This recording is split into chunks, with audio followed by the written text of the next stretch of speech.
Welcome to the It's Been Said podcast. I'm your host, SAI Executive Director Lisa Ramey.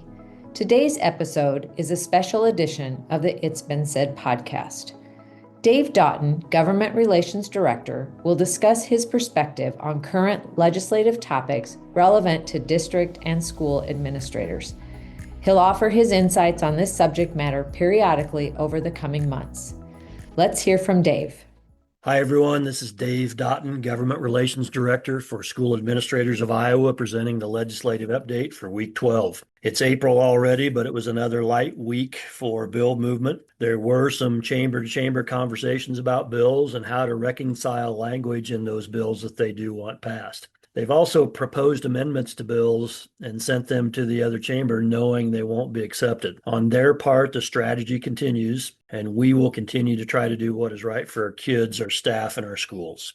As far as the bills that moved, I'll give condensed descriptions of them as we've seen most of them already before. Senate Study Bill 3191 is the Education Appropriations Bill. That's the governor's education budget bill. They'll adjust the dollar amounts in the line items over the next few weeks. That passed out of subcommittee to committee. Senate File 2218 is an E-Verify bill that we've talked about before. The Senate approved the original bill, but the House amended it and sent it back. The Senate did not concur with the amendment, which means they do not agree with the amendment, and they sent it back to the House. Now the House has to decide whether to approve the original bill or to let it die.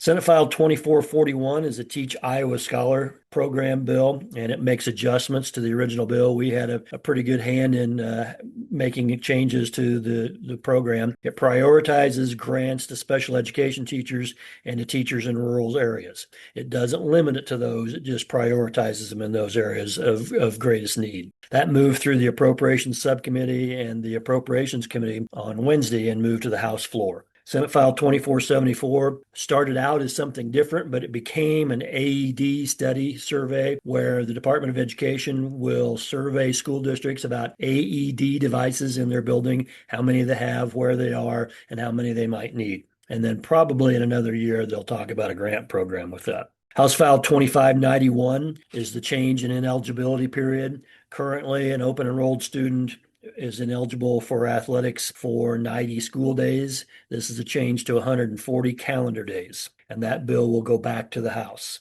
Senate File 2086 is a junior firefighter program. It allows districts to develop programs, but it's not required. It is optional for the districts, and that bill was sent to the governor.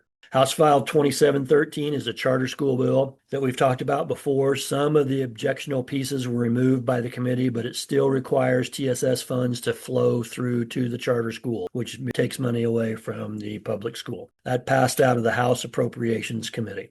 So those are the bills. We continue to watch a number of other bills that there's no movement on, but they're having discussions about, including Senate File 2428 and House File 2538, the student behavior bills, and House File 2676, which is the MAHA bill, with the other bills shoved into it, including physical education, nutrition, and screen time. We do know that the bill managers from the House and Senate have talked to each other about the bills, and we're waiting to see how they will compromise. Please continue to express your concerns about the language of the MAHA bill, House File 2676, to all legislators in the Senate and House. We believe things are headed in the right direction there, but we need to continue to help them to understand the issues we have with that bill, particularly the physical education and the screen time issues.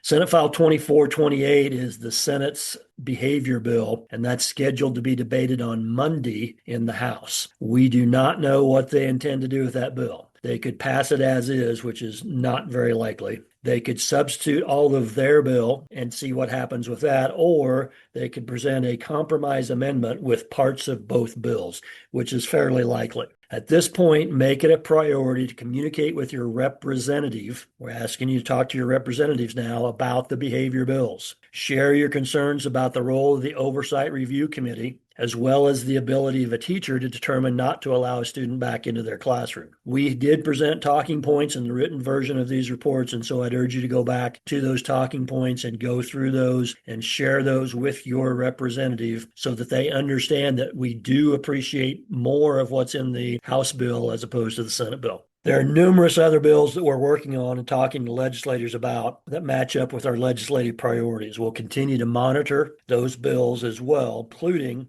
the property tax bills. They continue to discuss the property tax issue behind closed doors, so we just have to wait and see what they come up with. The session's last day is scheduled for April 21st, but we'll see how that works out. There are still a couple of big ticket items that they have not solved yet and haven't really had too many conversations about yet. Anyway, we'll see what happens with those, and we'll see when they decide to actually adjourn for the spring. Hope you all have a great Easter weekend. Take care.